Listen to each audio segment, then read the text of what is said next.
আসসালামু আলাইকুম আমার বন্ধুরা, কেমন আছেন? আশা করি ভালো আছেন। এটা হলো সুলতানশি আউলিমা সাহেবের আন্দরবাড়ি আর কি।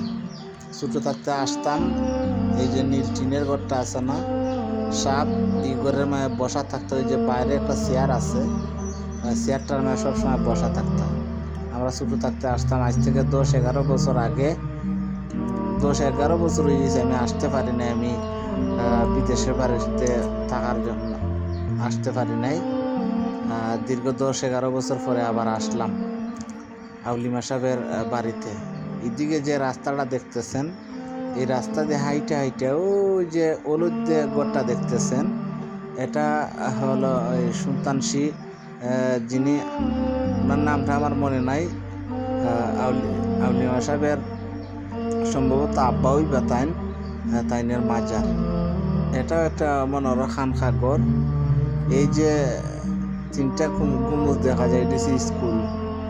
এটা হচ্ছে স্কুল।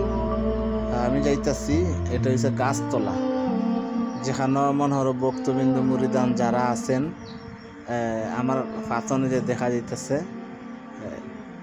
এখানে কিন্তু গাছতলা এটা হয়। এখানে কিন্তু মনোহর ভক্তবিন্দু মুরিদান যারা আছে, এখানে আইসা মনোহর রাত্রে সামা গান হয়, বা যার যে নিয়ত নিয়ে আসে এখানে বৈশা মনোহর সিন্নি সালাত করে।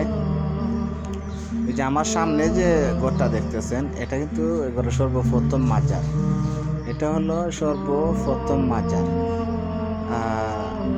কিন্তু আবার গার্ড আছে, উজু করার জন্য গার্ড আছে, হল আছে, সকল সুযোগ সুবিধাই আছে। আমার ফেসবুকের বন্ধুরা অবশ্যই যদি সুলতানশি আসেন, খালিফায় কিন্তু আড়া লাগে। সুলতানশি বাড়িতে মনে হলো খালিফায় আড়া লাগে।